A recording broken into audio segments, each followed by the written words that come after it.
Welcome to daily updates. Date है 4 मार्च। पहली news है कि IAEA जो इंटरनेशनल परमाणु एनर्जी एजेंसी है, उसने नवीनतम उपग्रह से प्राप्त चित्रों के बाद यह कंफर्म किया है कि जो नतांज जो ईरान का एटॉमिक इंरिचमेंट सेंटर है, अब कंफर्म किया है कि यहाँ पे रेडिएशन नहीं हो रहा है। इस पर USA और इजराइल की संयुक्त सेना ने इसको नष्ट किया था, लेकिन अब IAEA ने कंफर्म किया है कि अभी यहाँ से कोई रिसाव की घटना नहीं हो रही है, विकिरण रिसाव के कोई संकेत नहीं मिले हैं। इंटरनेशनल एटॉमिक एनर्जी एजेंसी एक ऑटोनॉमस इंटर गवर्नमेंटल ऑर्गेनाइजेशन है UN सिस्टम के तहत। इसका जो मोटो है, जो काम करने का मोटो है, वो मतलब किन विचारों पे काम करता है, in terms for piece and development. Iran का भी कहना है कि हम जो परमाणु का जो इनरिचमेंट कर रहे हैं, एटॉमिक जो एनर्जी का, जो न्यूक्लियर जैसे यूरेनियम का जो इनरिचमेंट कर रहे हैं, वो पीस के लिए है। तो वी पर जो नतान साइट भी इसके निगरानी में ही थी। नतान साइट भी इसकी निगरानी में थी IAEA की स्थापना 29 जुलाई 1957 में हुई थी। ऑस्ट्रेलिया के वियना में इसका हेडक्वार्टर है। इसमें 181 मेंबर हैं 2026 तक के। और board of governors and the general conference होती है, ये मैनेज किया जाता है बोर्ड ऑफ गवर्नर्स और जनरल कॉन्फ्रेंस के द्वारा। और 2005 में इसको नोबेल प्राइज़ मिला था। दूसरी न्यूज़ है कि डूरन लाइन को लेकर कई दिनों से सीधे डायरेक्ट वार तालिबान और पाकिस्तान के बीच चल रही है। 2640 किलोमीटर है ये डूरन लाइन। पाकिस्तान और अफ़गानिस्तान को अलग करती है। पाकिस्तान इसको तो इंटरनेशनल बॉर्डर मानता है, लेकिन अफ़गानिस्तान नहीं मानता। यह दो एथनिक कम्युनिटी को भी अलग कर देती है, पश्तून और बलोचों को भी अलग कर देती है, उनके घरों को अलग कर देती है। तो एक तरीके से ये मतलब मैन्युफैक्चर लाइन थी। 1893 पे इस पर समझौता हुआ था। 1893 में इसमें समझौता हुआ था। ब्रिटिश जो उस समय ब्रिटिश इंडिया थी, ब्रिटिशर थे और अफ़गानों के बीच।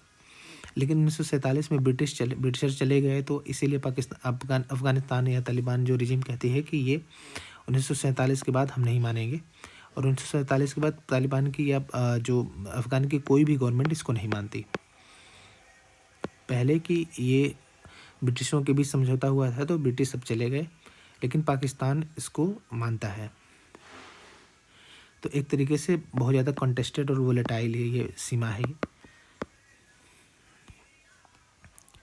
Pakistan maintains that line is legally binding, लेकिन मतलब पाकिस्तान कहता है कि लीगली बाइंडिंग लाइन है, और जबकि अफ़गानिस्तान इसको नहीं मानता।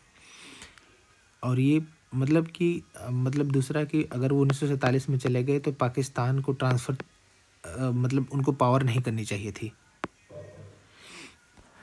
तो दो कारण थे इसको क्योंकि तालिबान नहीं मानता इसको। ये डूरन लाइन है, 2640 किलोमीटर है।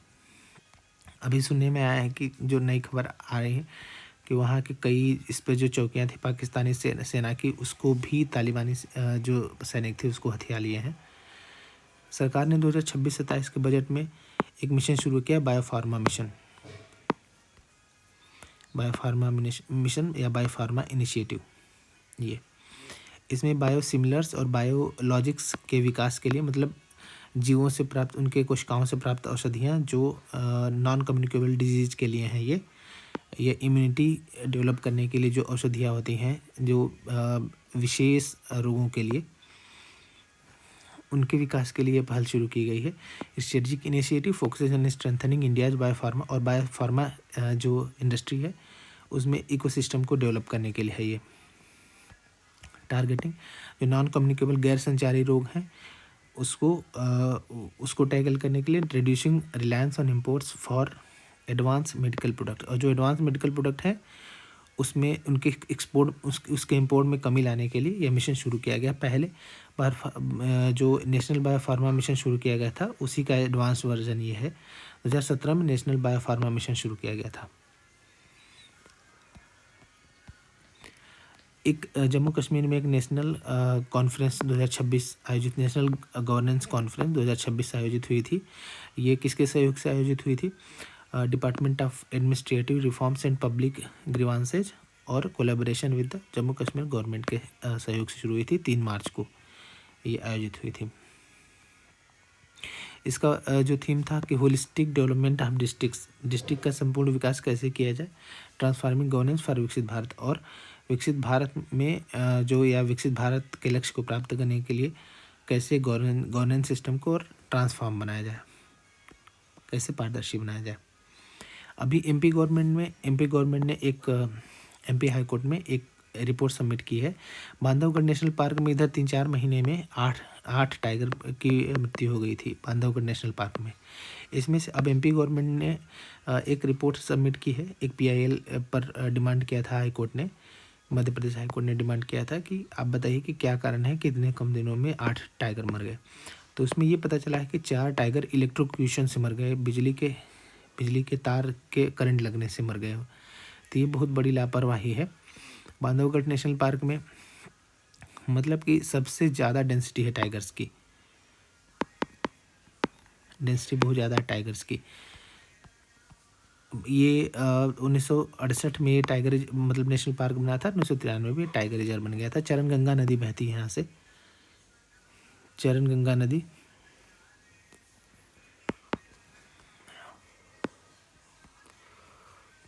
ये उमरिया डिस्ट्रिक्ट में है, मध्य प्रदेश के ज़िलों में। मध्य प्रदेश में उमरिया डिस्ट्रिक्ट में नेशनल पार्क है ये। और ये जो रीवा का प्रिंसली स्टेट हुआ करता था, प्रिंसली स्टेट, वहाँ के राजाओं के लिए पहले ये शिकार का केंद्र था। 11वां रायसीना डायलॉग होने वाला है। 11वां रायसीना डायलॉग होने वाला है। इसमें जो इस बार की थीम है असर्शन, एकोमोडेशन, एडवांसमेंट, संस्कार। ये थीम है संस्कार, असर्शन, एकोमोडेशन और एडवांसमेंट, ये थीम थी। और ये जो रायसीना डायलॉग, इसको ORF ऑब्जर्वर रिसर्च फाउंडेशन और मिनिस्ट्री ऑफ एक्सटर्नल अफेयर्स मिलकर आयोजित करते हैं। इसका जो उद्देश्य यही है कि मतलब कि जियो पॉलिटिकल्स या जो विदेश नीति पर बड़े मतलब कई देशों के नेता जो है भारतीय पॉलिसी मेकर्स हैं, उनके बैठक हो, उनका कॉन्क्लेव है, उस पर डिस्कस करेंगे जो इंटरनेशनल इश्यूज हैं फॉरेन अफेयर्स को लेके। इस बार जो चीफ गेस्ट हैं इसमें वो फिनलैंड के प्रेसिडेंट हैं, इनका नाम है अलेक्जेंडर स्टब। ये फिनलैंड के प्रेसिडेंट इस बार के 11वें रायसीना डायलॉग जो होगा आज से लेके मतलब 5 तारीख से लेके 7 तारीख तक, ये नई दिल्ली में होगा। इसका उद्देश्य क्योंकि अलेक्जेंडर स्टब की ये पहली ऑफिशियल विजिट है इंडिया में, focusing on strengthening India Finland ties in sectors like technology, sustainability and global security को लेकर इंडिया और फिनलैंड के टाइज को और आगे बढ़ाने के लिए इनको इनवाइट किया जा रहा है। ये 2016 से आयोजित हो रहा है, रायसीना डायलॉग 2016 से आयोजित हो रहा है। अभी एक देब्रीगढ़ वाइल्ड लाइफ सेंचुरी है, वहाँ पे मनाया जाएगा देब्रीगढ़ वाइल्ड लाइफ सेंचुरी में इंडियन बाइसन फेस्ट, जो भारत का जो भारतीय भैंसा है, जंगली भैंसा, इसको लेकर, इसके कंजर्वेशन को लेकर ये फेस्ट मनाया जाएगा। सेकेंड टाइम है, उड़ीसा के देब्रीगढ़ वाइल्ड लाइफ सेंचुरी में मनाया जाएगा। और इस भैंसे की जो वाइल्ड लाइफ जो IUCN के स्टेटस है वल्नरेबल है।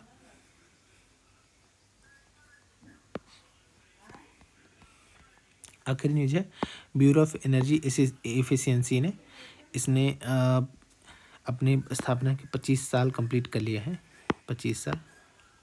इसकी स्थापना एनर्जी कंजर्वेशन एक्ट 2001 के तहत हुई थी 2002 में। 1 मार्च 2002 को इस एक्ट के तहत स्थापित हुआ था।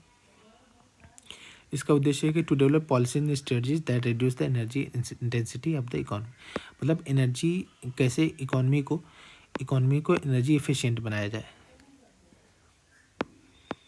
मतलब कैसे एनर्जी की दक्षता, यूज करने की दक्षता बढ़े, इसका उद्देश्य है। इसने कुछ पॉलिसी इनिशिएटिव भी लिया था, जैसे पैट, एक परफॉर्म अचीव और ट्रेड करके, एक ये था पैट, और दूसरा जो था स्कीम फॉर स्टार लेबलिंग, एक जो स्टार लेबलिंग, जैसे कि हम लोग अप्लायंस जो इलेक्ट्रिक अप्लायंस रहते हैं उनको रेटिंग देते हैं 3 स्टार 4 स्टार ऐसे करके। तो स्टार लेबलिंग फॉर अप्लायंस और energy conservation building codes ECBC भी इसने शुरू किया था। तो ये थी 4 मार्च की इम्पोर्टेंट न्यूज। आप सभी को हैप्पी होली।